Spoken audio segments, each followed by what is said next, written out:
Hey, Petra Williams here, the founder of The Red Hot Truth.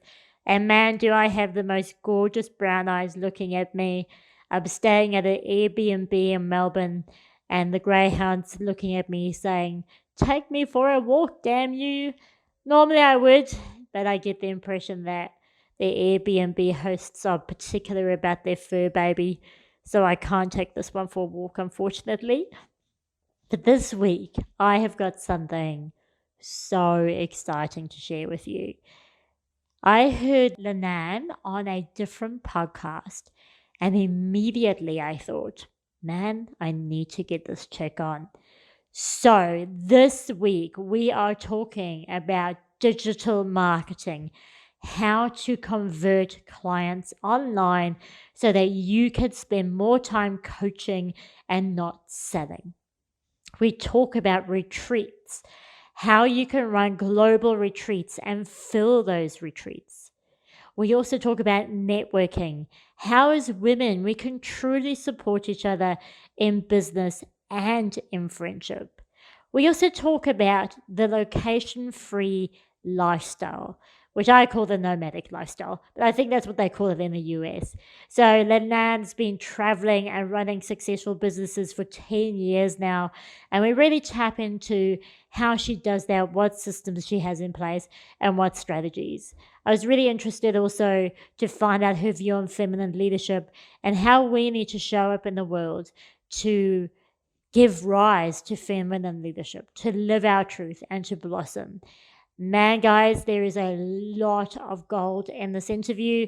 Get your pen, get your paper, and get ready to get some essential information that you would have to pay thousands of dollars for.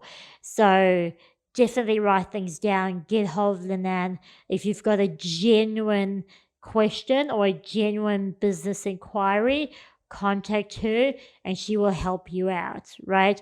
Please do not contact her with just a general, "Oh, what do you think about this?" She's a very busy lady as she travels, right? So if you have a genuine business inquiry and you'd like to use her services, absolutely tap into that. Please also, guys, share this video. What are we? I don't know. Share this podcast. I'm still so used to the Red Hot Truth talk show. Share this podcast. Share it with all the coaches out there. Whether it's health coaches or business coaches or executive coaches, it is such good stuff. Share it. Please also get people to sign up on the website so they can get this directly into the inbox. So, this is how we support each other. This is how we build a global network. So enjoy, live your Red Hot Truth, blossom, and share, share, share. Okay, well, let's get started. And I'm so excited to be interviewing you. I was listening to Amber's podcast and you were on it. And I was like, this lady so rocks. And I'm super excited to welcome you. So first of all, welcome to the Red Hot Truth. Thank you for telling me how to pronounce your name. I was laughing because I thought your parents must be very efficient because they're like, why waste letters if you can just do phonics, right? So our audience specifically are female coaches, and I know that marketing and retreats and things are something they all want to do but really struggle with. So I'm very excited to be speaking with you about that. So I think to start off with, tell us about your fabulous self and the business you run. Sure. So I actually started as a coach. I started as a health coach and very quickly transitioned to being a business coach and began running a consultancy. But now it's a full-fledged marketing and advertising agency. So we are actually doing the strategy and the consulting, and then we're helping people implement it. And I'm specifically in the travel and tourism industry now. So I work mostly in hospitality with boutique hotels and retreat centers. But I make jokes. My love language is marketing. Really, my gift is helping people who've got an amazing offering, amazing service, build that bridge with marketing to reach the people that are desperately seeking what they offer. They are looking high and low. They're crying themselves to sleep. They're really struggling. And you're sitting there with the golden ticket that they actually would pay anything for, that they really desperately are calling in and praying for every night. And so marketing helps, connect the two and make sure they can find you and they buy what you're offering. And so that's what I get to do every day. I run a location independent business, so I don't have a physical office. So right now I'm talking to you from India. I know. But and any moment I can be anywhere. People know that about me. But my team is also spread out all over the world. And so I have a beautiful remote team of mostly women, 90% women, where we really work together to provide the offerings, provide the tools, provide the marketing to help our clients. I love that. So I'm interested, what made you choose to go from health coaching to business coaching?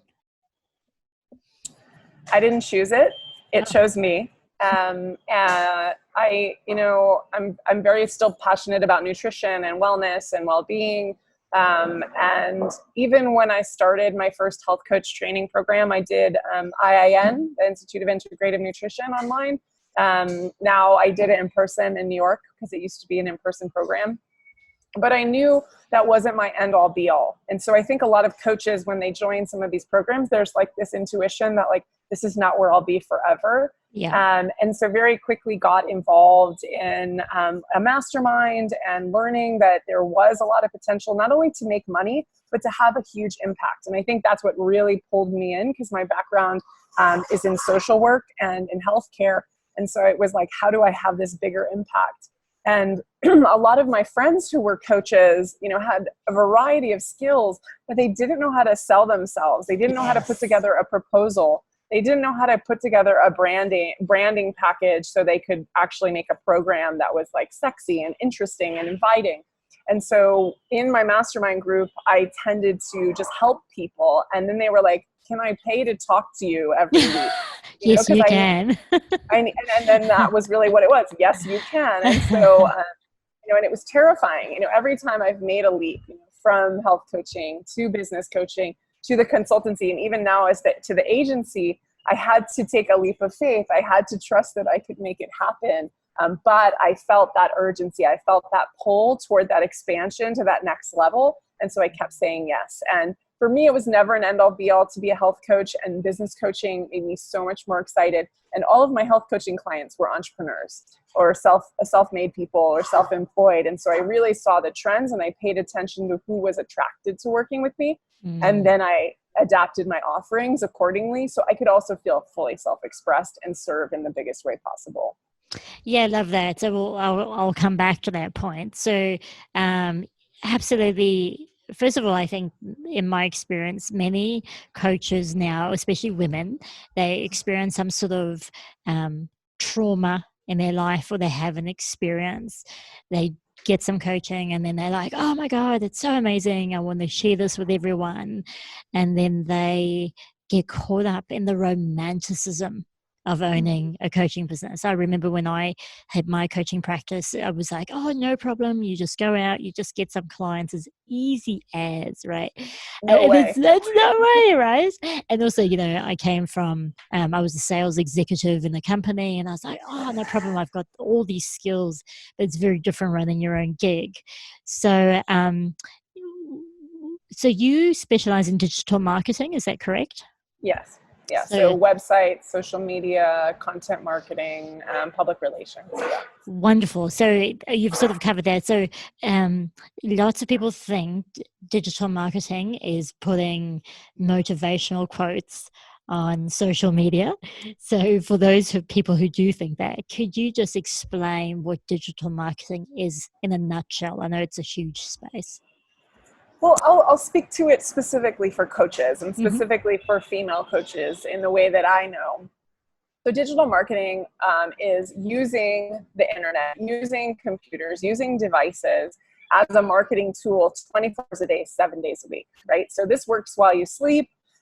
This is systems. This is ways to first reach your ideal client. So, either doing some sort of outreach or doing some way to generate traffic. So we say digital marketing is traffic and conversion. So either some way that people are going to find out about you and start to learn about you and then begin to know, like, and trust you.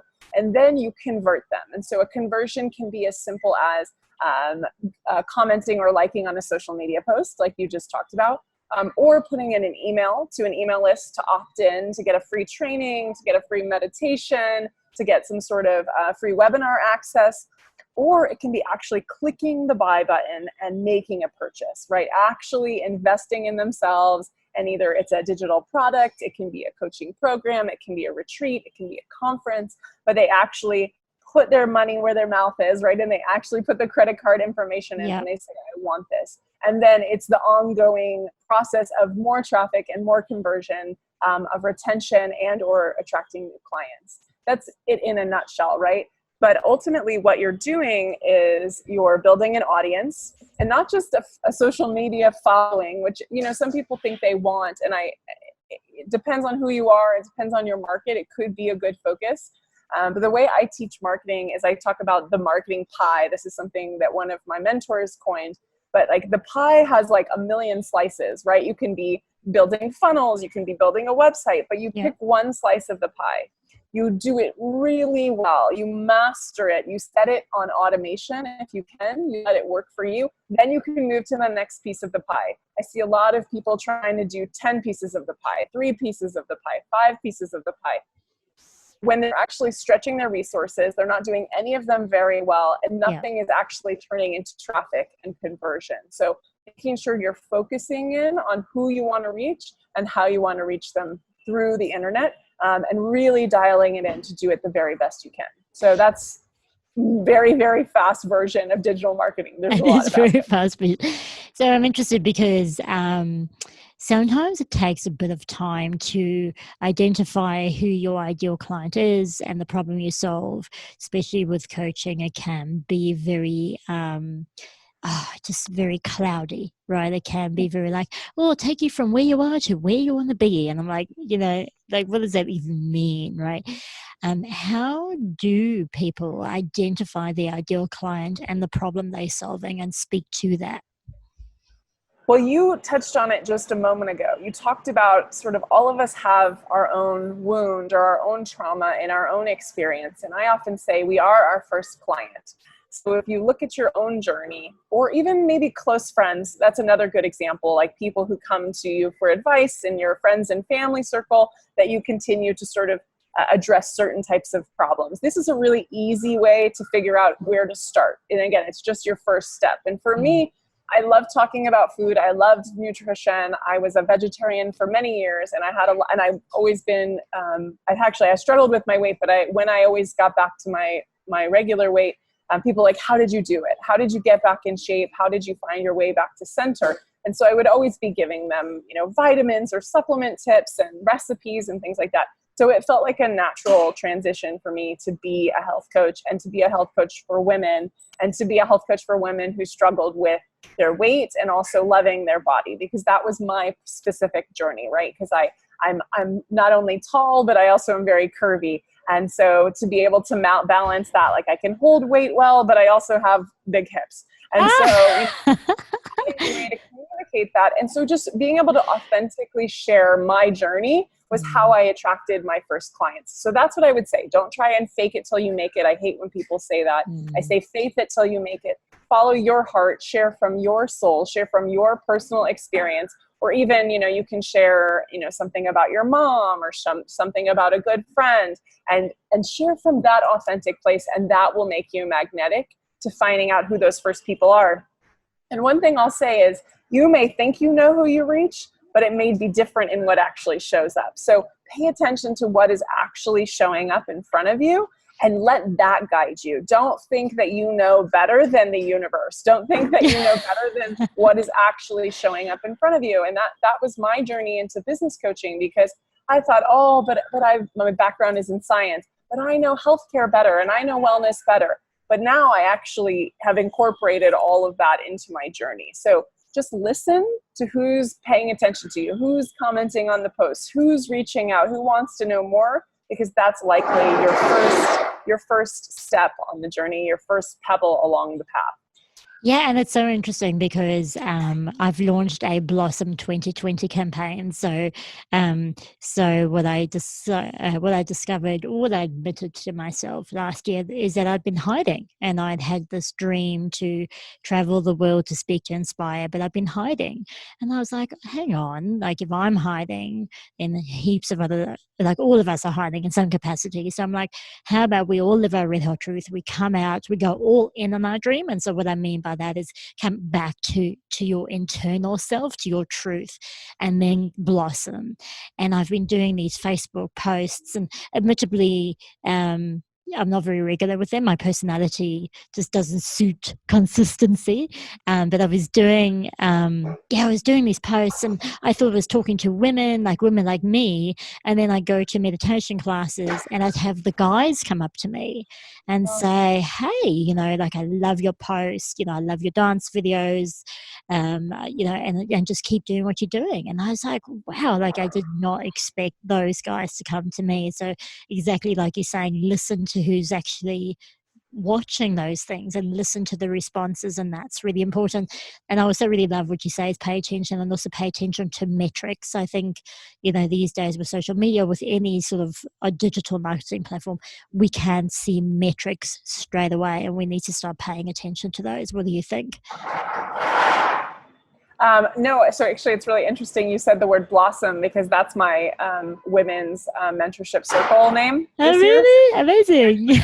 I actually called it Blossom from that amazing quote from Anis Nin. It's the fear and the energy that it takes to stay small and to stay a closed blossom. Yes. Now it's the time to blossom. It's the time to open. And even people like me who are out there and a little bit more extroverted, even we can play bigger, even we can open more. And I think that is what's going on right now energetically all over the planet, but then figuring out what your specific, unique magic is part of Yes. the journey. And so being patient with yourself is super important. And so right now for you, and probably for your audience, it's about being seen, right? So stepping out from the shadow, stepping out from maybe feeling insecure or uncertain, and actually letting the light hit you and letting yourself be seen in all of your glory, whether that be flaws or weaknesses, but in your completeness and in your wholeness right now.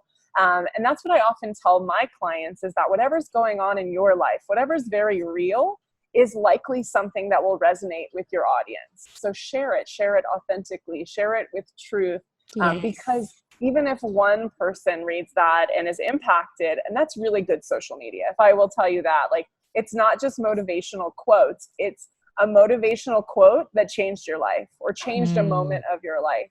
And if you can express that, and again, that's a practice. I remember way back when I first started coaching, I have a male coach friend, and he would write these posts that were like stories. And I was like, how do you do that?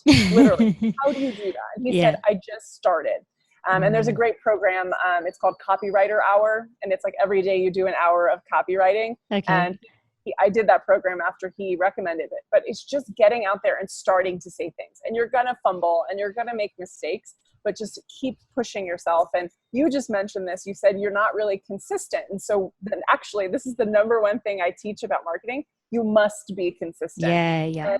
And this is a good, like, especially if you're a personal growth coach and not just fitness, but even fitness, the way you do one thing is the way you do everything, right? So if you can't be consistent with a few social media posts, what else are you not being consistent about in your entire life, in your relationships, in your money story, in your work, in your service? And so it's all a mirror. And it's not to say it's bad. It's just to say it's information that's coming in for you. And so what I like to do is make little promises or even big commitments to myself that, like, I'm going to post once a week, and I find an accountability partner, maybe a fellow coach, maybe just a friend. And I say, just check on me. Check on me on Friday, make sure that I've posted that one post. And if they write me the email or the text and I haven't, then I stop what I'm doing and I take a moment and I go, what was really real for me this week? And it's either I had a really crappy week, I'm feeling really blissed out, or maybe, I just want to talk about this one thing that's really on top of my mind, and I share. And I share. And as I share my heart, I share authentically. And because I can do that, it's so easy to connect with people. It's so easy to sell. Yeah, it's interesting. So a few things that you mentioned. So, is what someone is is someone reconstructing something on your side? Yeah, no, I just told him. Sorry. Don't apologize. It's all fine. It's all part of the experience. Yeah. First of all, so I'm highly extroverted, and it's interesting. So when I came up and I said I've been hiding and I need to step out, people are like, "What do you mean you've been hiding? Like you're out there, you're doing shit." But I'm like, "Yeah, but I know myself." And so hiding comes in all different forms and all different capacities, and it's important not to have the comparison game. I think that's a form of hiding, really, isn't Yes, it? That for really is sure. a form of hiding. And interesting, like the consistency piece, it's an interesting one for me. So I acknowledge what you're saying, and yes, I need to sit down and plan. Like that's really important. And this is what I'm telling myself. So I acknowledge that, but also I know by my personality, like yeah, I just move around a lot, and I'm very spontaneous, and I'm like, hey, this is me, and I share the story, and it's great. But I do acknowledge that just to do a good job to share the story properly, then consistency is better for the people expecting it. So I'm very consistent with the podcast. Like, every Sunday it goes out. So social media posts, but definitely the podcast every week it's out. So there's no two ways about that for Well, me. then for that, I would make it easier for myself, right? So I would say, okay, I know I'm consistent with the podcast. So I would take the podcast and, either some little nugget from that interview or something about that person, or even just something that inspired me from it, and just make a little post, even if it's not a big, long post, even if it's just a little nugget. And just like, this was a nugget of wisdom. This is this week's podcast. Enjoy. Really simple. And then you stay consistent because you're also connecting people to the podcast, which is your juicy nugget that you're sharing every single week consistently. Yeah, that's cool. So I'm interested in personal branding, and I've had a look around at people doing what I want to achieve, and I see personal branding as a big thing. And I was a bit Yeah. reluctant to build a brand around myself because I didn't want everything to have to be dependent on me. But then I've seen that the way things are is that the personal brand has to be around me, the person. So can you speak a little bit to personal branding, and do coaches need to build a personal brand around themselves? So the short answer is yes, because whether you like it or not, you're building a personal brand. A lot of coaching, we talk about digital marketing, we talk about websites, we talked about our online presence, but in the coaching world, a lot of our experience is in person. If you're not going to live events, if you're not attending conferences, you're missing out. There's so much juice. There's so much potentiality and connection in that space. And, even when I've joined coaching programs, I've really taken it upon myself to connect with each and every person, even if it's on a Zoom call, even if it's on a WhatsApp call, just so I have that connection and another person in my resource bucket, right? So another person who does this kind of coaching and this kind of coaching. You may be generating leads from your friend circle, from your networking, for maybe teaching workshops and things like that. And they may not be perfect for you. And so I always like to feel like I'm a representative of coaching in general to make sure people get taken care of. Because if they're inspired and they're an inspired action to hire a coach, I want to make sure they're being handed like with white gloves to the right person who's going to help them, or even 2 or 3 people so they have a choice. So that's really, for me, it's like a huge piece is the connection.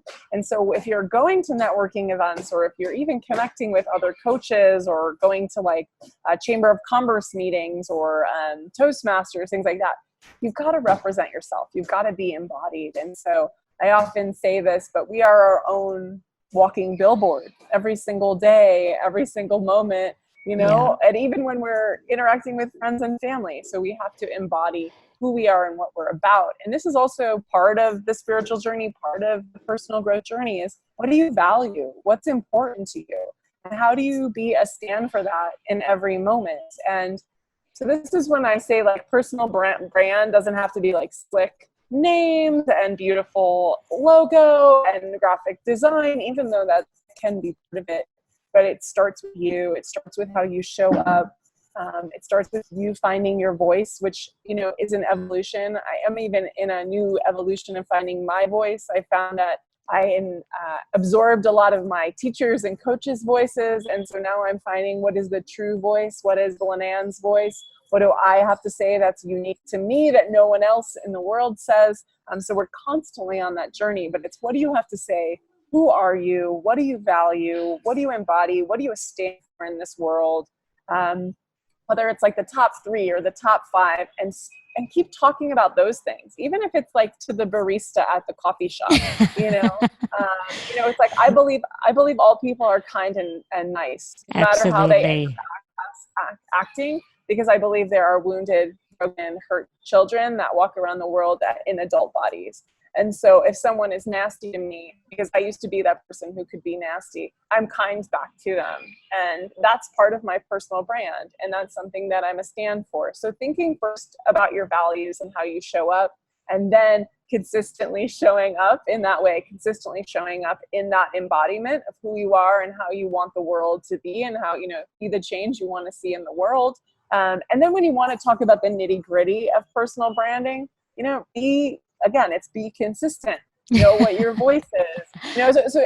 And when you come up with that slick Rick name, like the Red Hot Truth or the Experience Experts, which is mine, make sure it's aligned with who you are and what you be and how you show up. And then it flows. Then it's easy. Then it's no problem.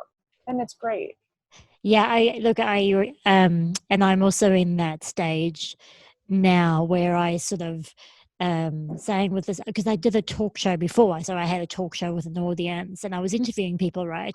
And I was sitting there and I'm going, oh my God, this is just like regurgitated stuff. Like I've heard this 1,000 times before. This is not working for me. Like the truth is a new paradigm. The feminine leadership is new. We need new thought leadership, and this is not okay with me. And so many people want to be on the podcast, and I'm like, no, like you're just repeating what everyone else is saying. I need you to have your own voice. I need you to speak your truth and know your truth. And that is a real process. It's a real about process, like coming back to self, right? And I think personal branding, as you say, the first step is knowing who you are, as you say, who you're showing up as, and showing up consistently as that person. So I'm direct, and I'm unorthodox, I'm bold, I call a spade, and I will call bullshit, like straight up, right? But then when I try and be nicey about things, and then it doesn't work, like it just totally bombs, right? I'm like, just say what you have to say, and just people who resonate with it will, and people who don't won't, right? So stop trying to be someone to everyone else instead of being true to yourself. And that's a very valuable lesson I keep reminding myself to learn. Crazy, right? So we just had a question. So with the podcast, so my idea, and I know this is, I probably picked this up from someone else, was that I was going to build a big social media brand and like a social media following, and then filter those people through to a live event, because I still do like live events. And I was like, yeah, I'll get like 100,000 following, and then just filter them through. Is that a good idea, do you think? Well, I wouldn't say it's just not the most realistic idea. That's what I'll say. If you're growing and you're engaging on social media, and again, a slow and steady wins the race, unfortunately, unless you go viral or something insane happens, that you can reach really huge amounts of people. And I build huge social media growth campaigns. And so, it costs a fair amount of money to keep getting your content in front of, because it's a pay to play now. So when I fill events, and I've hosted 1,000-person conferences, it's a little bit trickier than that. So, is it? Yes. So what I would say specifically for events, but this is consistent for filling a coaching program, for filling an online program, for even for filling local workshops, is have a really great opt-in on your website. Or have just like a little opt-in page, which you can build with like ClickFunnels or one of those kind of automated softwares. But really you want to create something that's a way for people to, again, that generate traffic and then actually convert them. And the tricky thing with social media is you don't have their email. You don't know when you're going to actually get in front of them and how consistently you can get in front of them unless you're putting a ton of money into Facebook or Instagram or even now LinkedIn. Okay. So the one thing that's reliable about an email address is you know that you are going to end up in their inbox. Whether they open or not is tricky, and that's when you have to get really skillful about your subject lines and the content that you provide, that it has value and someone looks forward to it and consistently wants to open it. But I often say, and this is a long-term strategy for filling events. So you saying, I want to host a conference in 2021 or 2022, this would be a longer-term strategy. It's not so good if you're hosting an event in 2 weeks or in a few months. It's a little bit trickier to convert someone because you're cultivating a lead, right? You think of it like a seed. You're going to till the soil. You're going to put the seed in. You're going to water it. You're going to get sun. It's over time. So for you, it's like, okay, I've got this Red Hot Truth event. It's my dream. Okay, so I'm going to have this really sexy, inviting, irresistible opt-in, or maybe several, maybe some really fun webinars or online trainings that are teases and tastes of what I envision my event to be. And I'm going to keep cultivating this email list, and I'm going to keep educating them, and I'm going to keep sharing the podcast, and I'm going to keep sharing things that are relevant and have value to them. And they're going to begin to know, like, and trust me. And they're going to, again, get to know me even more. They're going to like me even more, and they're going to trust me even more. And every time they click, every time they read something, that trust goes up and up and up. And then you can move toward filling the event. And the thing is, your social media will organically grow from this.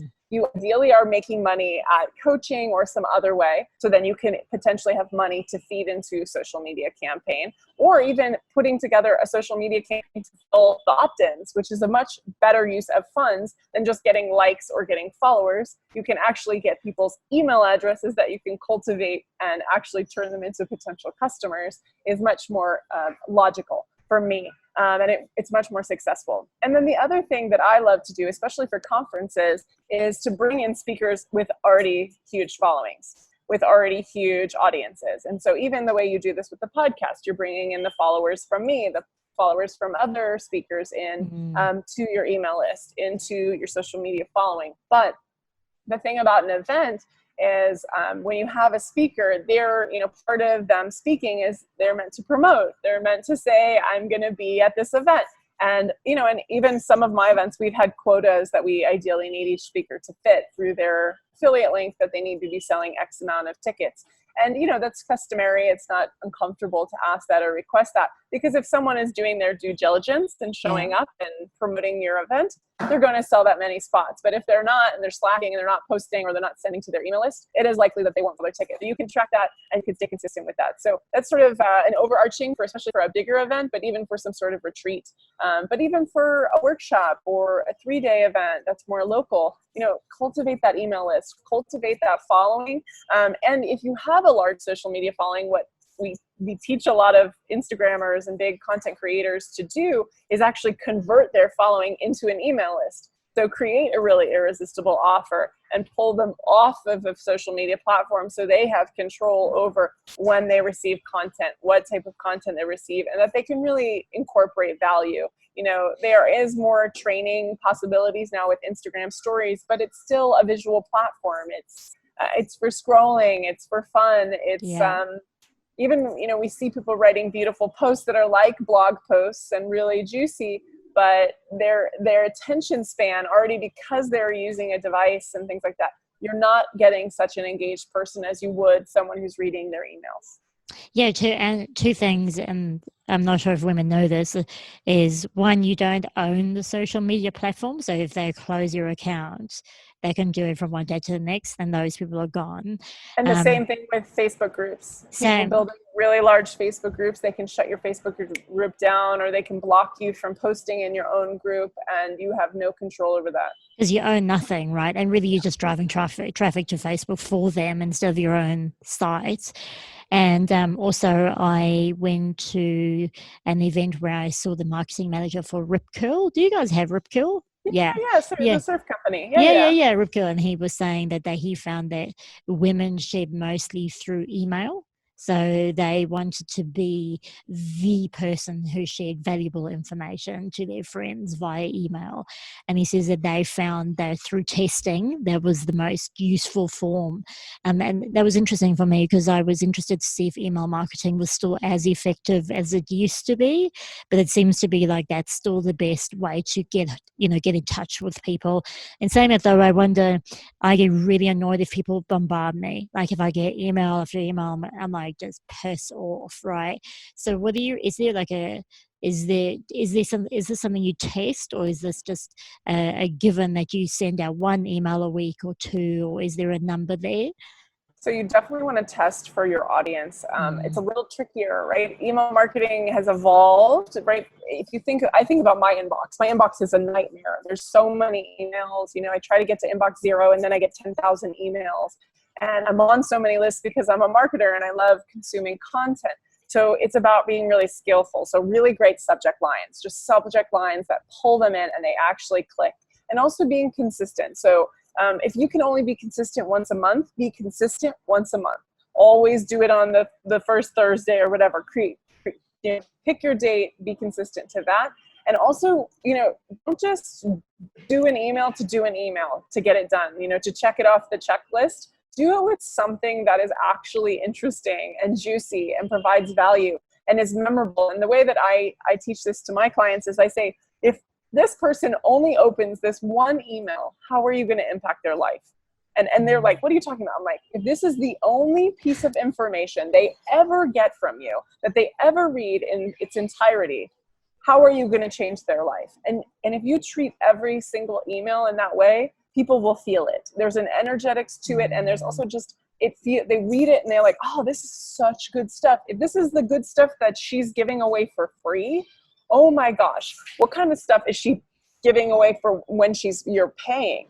So if you're giving your best stuff, your juicy stuff, your most impactful, your most transformational stuff, people will start to be, again, it makes you a magnet. It starts to pull them into your audience. They want to keep opening the email. They're going to go check out your social media. They're going to go to your website. They're going to want to learn more about you and what you're up to and how they can get involved. Yeah, and it was Seth Godin who was the first person who did permission marketing. So he's like, it's the kind of permission marketing is when people miss your email if it doesn't come in. And so I was like, oh, that's also a really good thing to remember is if I go and send an email out, will people notice? And that's also and Seth Godin's emails are super short, but they're so impactful and they make you think and they're thought provoking, and that's who he is. That's his voice. So just thinking to yourself, like, who am I? What do I have to say? If I only had 1 minute of your life in this whole scheme of life, what do I want to say to you? And maybe it's a love letter to them, you're beautiful, no matter what anyone says, no matter how anyone treats you, whatever's coming up for you, say that thing. Say that beautiful. I love that. And I mean, I'm really funny. I just have to tell you, just in case you haven't noticed through the screen. I do love humor. Humor is my thing. So and it's nice getting feedback saying, oh, that was really funny, or thank you very much for that. And so I mean, that's great advice. And thank you so much. I think coaches can really take that on and run with that. That sounds amazing. I just want to come back now to feminine leadership, and I just want to have a look at that space because as I've told the audience and the people coming on, is I really feel the world is ready for feminine leadership, and I feel that women are not stepping up, and I feel they're not stepping up because they're trying to fit in. And they're still pandering to how they should look and how they should do things. But it's such a new paradigm. We need to start going a step further. And so I wonder what your thought leadership is around feminine leadership, and how would you define feminine leadership? So you and I talked about this a little bit before, but for me, it's not just being soft and being a passive and sort of many of the traditional norms of what people believe feminine is. I think there are many dimensions to being feminine, and a lot of them are based in strength and depth and power. And so for me, it's an integration of the masculine and the feminine, because if you take a spiritual perspective, it's the both kind of twine together into the sacred union of the self. And so for me, it's how do you show up? You know, you can show up in your power, in your grace, in alignment, in your soft, nurturing, caring stillness and intuition, and also in your action, also in your power, also in your intention. And actually some lingo that I've been using more currently, that I received in sort of a download, but it's about being heart driven. We talk about heart centered a lot in US marketing, and it's not enough to be just heart centered, like focused in the heart space, right? Which is very feminine, but to be heart driven, because literally the masculine, the action, the force, the movement is going through the heart space, you know, so the masculine is moving through the feminine. And so we're motivated, we're creating, you know, because that's what the feminine energy is. It's creation.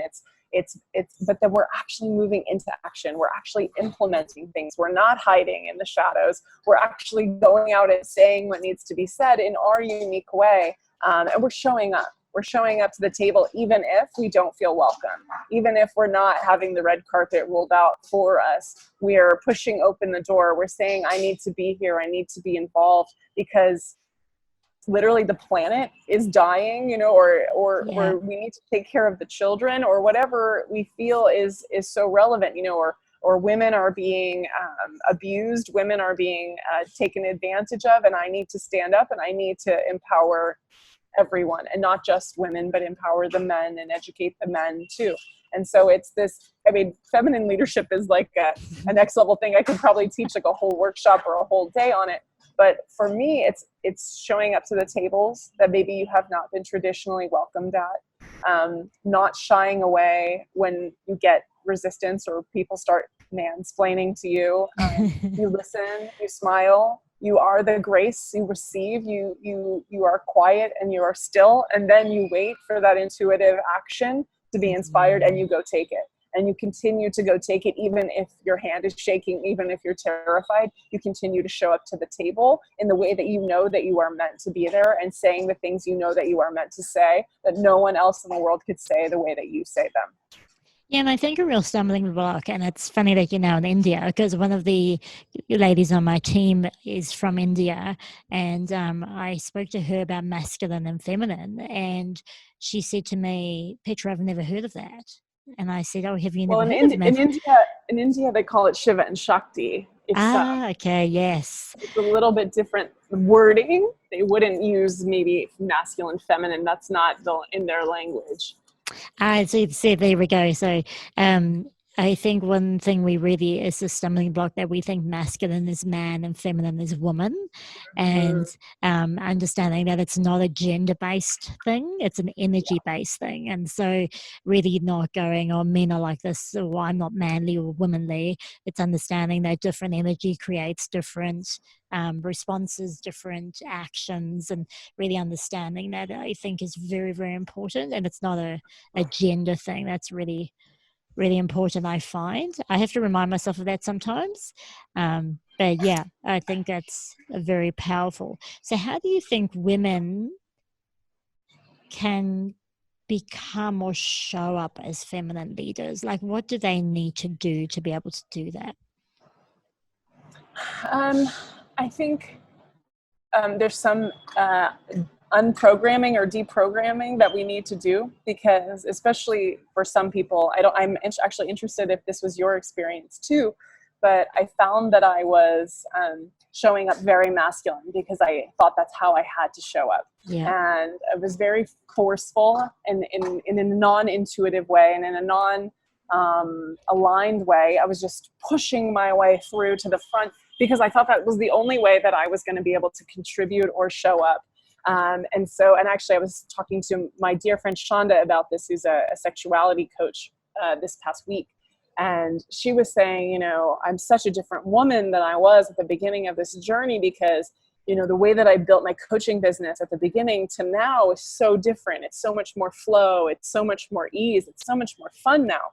And I think so part of the journey and part of the gift you're giving yourself as choosing to be a coach, choosing to be self-employed, is you're going on this spiritual journey. You're going on this personal growth journey to know yourself. And so the first aspect to feminine leadership is just to see where you're at. Where am I at right now? And it can be a blind spot to see that you're actually showing up in your masculine more frequently than your feminine, and that you're a driver and you're a pusher, and to find the gentleness, to find the grace, to find the softness. It can be a challenge. It can actually be painful, like physically painful at the beginning, because you're like feeling that I want to do this, but again, this is how we are enculturated, and the way that we've been taught by society to act or to survive. And we're going back to the nature. We're going back to the sort of the core of our being and what feels the most true, instead of what we thought we were supposed to do, or even what we were trained to do. So that would be my first teaching in embodying and showing up in the feminine leadership. And then I think the second piece for me is working in collaboration and cooperation with women. This is not something that we're typically taught. And so I've built whole communities of women in places that I've lived online and in person. The in-person stuff was the most powerful, the most potent.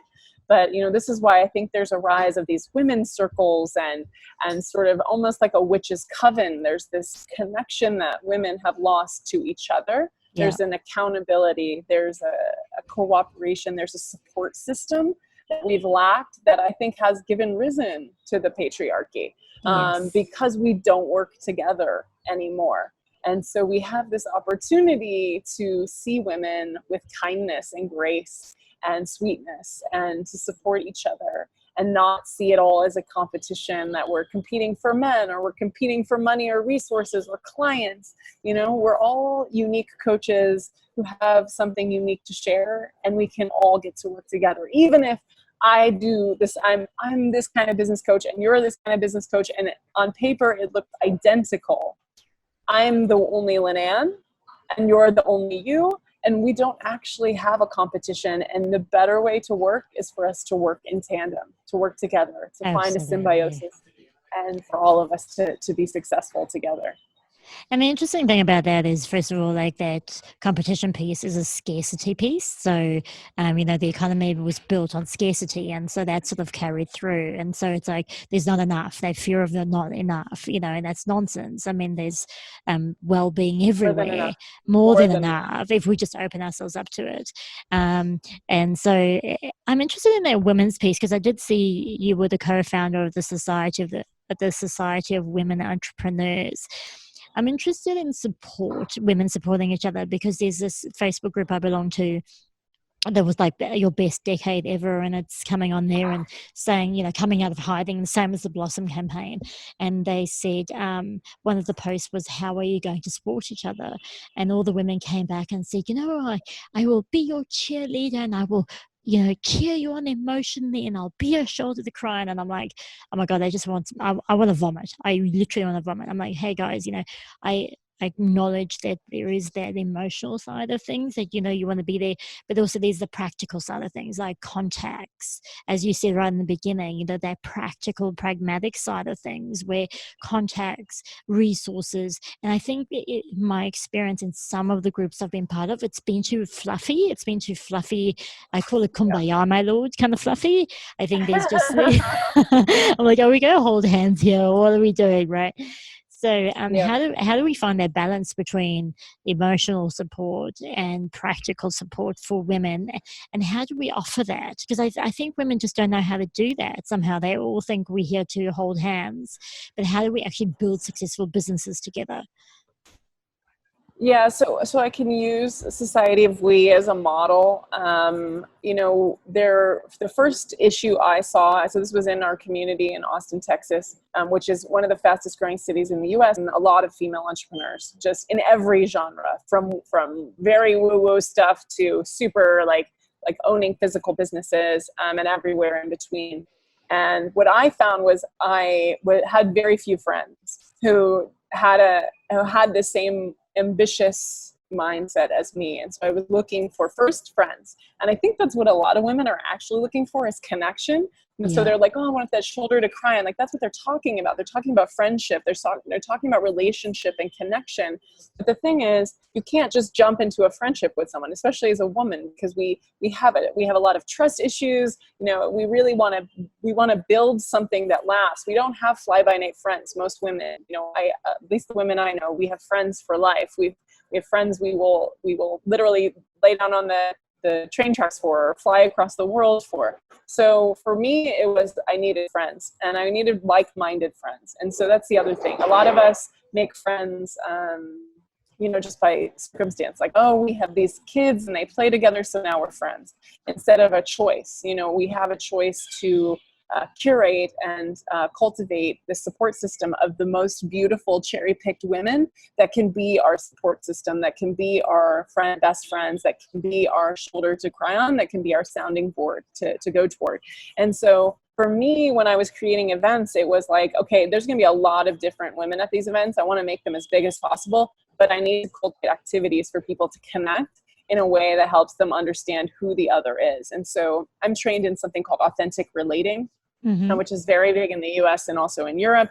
But doing these kind of activities where you kind of bare your soul very quickly, you go deep fast. And so really, for me, it was helping women connect in an authentic, deep way.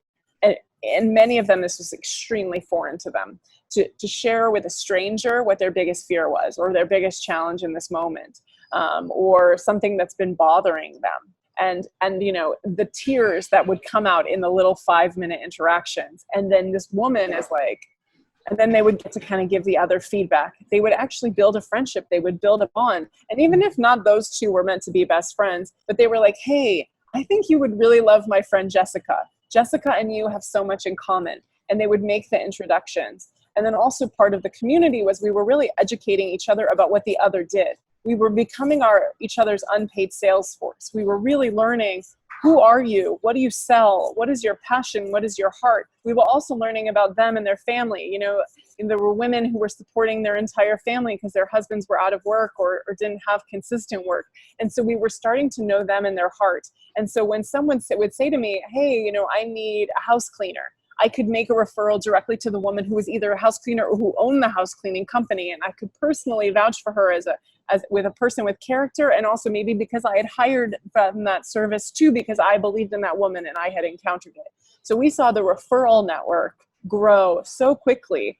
And then people came back because not only were they making money, but they were making friends and they were creating, you know, growth in their business. And I mean, it was just this snowball effect because we were all showing up for each other. And some people were showing up and not being supportive. And very immediately they were getting explained, this is how we act here. We don't take, we give. We give first, we give, and then we take. And we take only because it's organically given to us, right? And it just perpetuated. It perpetuated and perpetuated. And we kept holding the container. You know, we would get food donated for the events. You know, we got the space donated, if not almost for free, pretty consistently. So many other women's groups have grown out of that group. I mean, that's actually the thing I'm most proud of, is because now there's a women's circle for this, and there's a women's meetup for this, and all the real estate agents have coffee twice a month, and they've been able to cultivate more and more community, and it's been able to ripple out. So if any of that, I hope it was helpful, but just to inspire that, you know, women are craving this, and this is how the matriarchy works. This is how, if women ran the world, it would look. It would be, you know, like the women sitting around the fire, sharing resources. How did you find those berries? Oh, those berries are up the hill. Okay, well, how did you prepare the berries? You know, how did you know which berries weren't poisonous? And it doesn't just talk about business, and it doesn't just talk about relationship or friendship. It goes beyond. It goes into every aspect of your life. Yeah, I love that. And there's a woman called Priya Parker. She wrote a book, The Gathering or something like that, and sort of also outlines very clearly, you know, you have to have an intention for your meeting, very clearly talk about those intentions. And exactly like you say, have those authentic questions that go deep fast, you know, and create that connection, which I love so much. And thank you for sharing that, because I think that is a challenge. I think also what I've what I see a lot of networking events is they're trying to model what's out there already. So they're very masculine kind of BNI model where you meet every Yeah. week and it's a referral base, or it's very fluffy. And I think they're not quite getting the balance or the wholeness of it. The wholeness, that's the word I'm looking for there. And just lastly, because I know a friend of mine, she's like, you must ask about the nomadic lifestyle, because she's like, I'm traveling and I'm running this PR business, and she's like, ask how it's done. So tell me, how do you manage everything by traveling, and how does that all work for you? Trial and error. I've been doing it for many years. So right now I'm actually in a startup house, and it has the fastest internet. And because the last place I was did not have fast internet, and it was driving me bonkers. And I couldn't even do the simplest thing. And so then I just get in a frustration loop. So I think, the first thing is being very organized. I don't consider myself someone who is always extremely organized, but I got organized. There's actually another great interview I did for the productivity show. And I talk about how I wasn't organized and how I had to get organized because I run a location independent business. And so it's just using really great systems. I don't have a lot of physical paper with me. Everything is digital. Everything is organized. Everything is easy for someone else in a different time zone to go and find if they needed to, because I might be asleep, right? So it's easy for them to get a hold of it. The other thing about the nomadic lifestyle is having a really great website that works for me 24/7. When I'm asleep, when I'm on an airplane, it's still selling. It's selling when I'm asleep. And also having team members in all the time zones, because we work with clients in all the time zones. And it's really easy. There's so many remote workers. There's so many amazing outsourcing companies to really collaborate and find amazing, specifically women, to work with and empower women all over the planet to make a really fair living. Like I have, a mouse pad and a touch pad, and I have a laptop stand. I mean, I can turn anywhere into my office. And so that's it. It's like, you really have to be disciplined. One of my first coaches, actually, she's from New Zealand. Her name is Natalie Zisson. She's the suitcase. My husband's a Kiwi.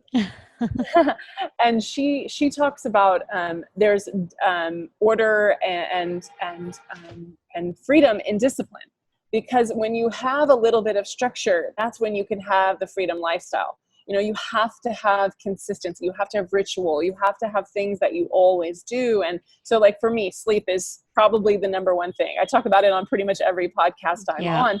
Me sleeping and not having jet lag is the number one thing, because, I'm here, it's 9th. We started our call, first thing in the morning. I also had 2 client calls very late last night. But when I get my sleep, I take, my supplements, I wear my earplugs, I get really good quality sleep. So I prioritize what I know I need to be at my best and to be thriving. And I think the other thing is, that you are, if you're committed to this lifestyle, making it work. So, if I'm wanting to go and do this adventure thing, but I know I have work to do, I got to do my work. And so sometimes I'll be in the most beautiful place in the world, and I'll choose to sit in a hotel room or at the startup house or the co-working space, and I will work for 48 hours because I know that's what I need to do. And I have the priority list. But I also have the privilege of being basically on vacation all of the time. And if I'm in a different time zone, for instance, like the US won't be awake for many hours. Actually, they're just going to sleep now. So I can catch a few emails and then they'll all go to bed, and I can enjoy my day, right? I can go on an adventure. I can go to a yoga class. I can go on a tour. I can go for a walk. And then I can come back to wherever I'm staying, an Airbnb, a hotel, a hostel, and I can get work done. I can do my calls. I can take care of what needs to be taken care of. So about being really flexible. It's about being really honest with yourself. It's being honest with your clients. I go on hikes. You talked about you hiked Mount Everest. I just did Mount Kilimanjaro. I mean, I was offline for a good 10 days. And so my whole team had to adapt my schedule to Lynan won't be reachable for 10 days. But, that's the organization, that's the systems, that's that everything is where it needs to be. We used a lot of automation in my company, and thank God, so right now I have a lot of internet this week. So we're setting up everything into our automation right now. So if God forbid, when I'm going trekking through India and I don't have it, and I will be trekking in Nepal in April, that they have everything they need and everything will be set so it can actually run smoothly. Yeah, I love that because I think it's Mark Mason who wrote that, The Subtle Art of Not Giving a Fuck. I don't know if you've ever heard Yeah. of that book, but he talks Yeah. about how, yeah, like his ultimate value is freedom, and so I would identify with that. And so he says, but there is freedom and there's freedom. I mean, you need structure to have freedom, exactly as you Yes. say. And I've found that too. Like if I don't have structure, I'm off the wall. Nothing Oh yeah. happens. I'm just Oh yeah. overwhelmed. Just nothing happens. So that's really, really true. I wonder just quickly on that as well. Do you then choose high value clients? Do you then go, I want to get clients where I can do the least amount of work for the greatest return, if I can say that? So you're not taking on all those little projects. You start looking at bigger projects where you can know that you've got this much time for them, this much money, and then move on. So is there? We do both. So I'm a strategist. So and I tend to do calls that are more like coaching, inspirational calls. But you don't need to do those every week. And in fact, you shouldn't. They will overwhelm and bombard people. So we have project managers on our team, and so they can check in. They can do the check-ins. Some of my higher end clients, I'll do the check-ins. But if I'm really offline, one of the project managers is doing the check-ins. So because I've been doing this for a decade, and because I've built the team that can hold down the fort while I'm out doing, volunteer work or hiking or trekking, and I'm always making connections. I mean, that's the thing. Like where I'm staying, I just connected with a founder who works with hotel review sites, and so I'm constantly making networking. I'm constantly getting clients all over the world. So I'm doing it in a different way. That's all in the more alignment for me. But my team members are working, 4 days a week. Some of them work 6 days a week, depending on what they're doing. But I've built a team around me that supports me. So I do like high value clients. We have a few consistent ones that just we love and we've added to their packages over the years. I love working with people long term. That's my preference. Because people become part of our network, we're constantly promoting them and encouraging them and sharing them with our network. It's that referral ecosystem that we're living. So if you come into our stratosphere, we choose people intentionally. There's clients that we don't think are going to be the right fit, and we send them to someone else. So we're very intentional about who we work with. But we do small 3-month. We work with a lot of retreat centers for 3 months because their budgets are typically a little bit smaller, but then they join our ecosystem. They get the support, they get our recordings, they get other things that I'm creating. They just don't get the one-on-one, or they don't get the implementation part. Yeah, that's great to know because, as I said, a friend of mine's just started her own PR business, and it's going gangbusters because she sort of stepped out of, employment and PR into her own business, and she's very good at what she does. So she doesn't even have a website, it's just word of mouth that's carrying her. But I was just interested in that, how so does that's she? That's her first step. Build a website. Build a website. So she doesn't have to keep selling herself on the website on a call. She lets the website do at least preliminary pre-qualifying. So before she gets on a call with someone, they already know what she does and about what she's offering, and that way she's not spending hours on the phone with them. She brings down the time she spends on the phone. Even like one of my good friends has a whole funnel he does before you have a phone call with him. You didn't schedule a phone call with me, but had you scheduled a phone call with me, you get a video where it's 5 minutes and it's just a little bit about me. It's a little bit about what I currently am involved in. And I even say on it, if I think something's a good fit for you, I'll recommend it. So don't be afraid if I sell something to you on our call. And also, if none of this interests you, then please just cancel our call. Yeah, it's a precursor, really. It's really, that's a good idea, right? I love that. So on that point, where can the audience get hold of you then? So the best way is obviously my website, so theexperienceexperts.com. I'm all over social media, so you can find me on Facebook, both my account with my name, Lynan Saperstein, and also The Experience Experts. We're on Instagram, we're on TikTok, we're on LinkedIn. If anything here resonated with you, reach out. I always say there's a reason that something might spark or resonate with you, and you found this exact podcast at this exact moment. Connect, reach out, let me know, let us be a part of your referral network, and let's keep in touch. Yeah, that's lovely. And so, my favorite question is always, what is your red hot truth and how are you living it?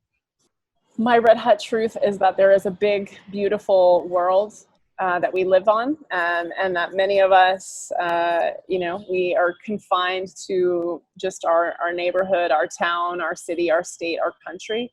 And we don't realize there's a world out there that could use our voice, could use our gifts, could use our impact.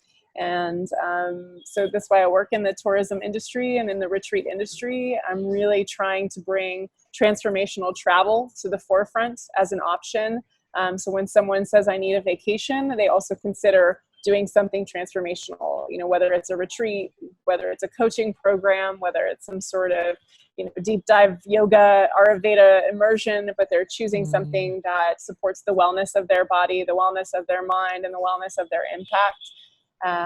And so, yeah, my red hat truth is that each of us has a voice, and that voice has an impact. And I show up every day in the job that I created that didn't exist before I created it, and play full out. And my goal is to inspire others to do the same. Amazing. I love that. So many gold nuggets. Thank you for your time today. And in India, with someone reconstructing the kitchen at the back. I love that. They And were the he was cleaning and moving these metal chairs on the floor, and I was like, I was just kept trying to mute it, and I was like, oh my, and I asked him twice. I was like, can you please pick up the chair and not drag it along? I love that. And as I said, it makes it fun, right? It makes it fun. And the internet held, like, it was okay, both sides. So I kept looking a bit dubious, but I was like, hang in there. And it did. So I'm really grateful. So thank you for your time. And yeah, I'll send people your way. Ciao. Thank Enjoy you the rest so of much. India. Thank you so much for having me. That's a wrap, sisters. Remember to love us on Facebook, Instagram, and YouTube. If you have not already, sign up to the Red Hot Truth or theredhottruth.com for tips for coaches specifically. Share this interview, share the love, share the support, and remember to live your Red Hot Truth and to blossom.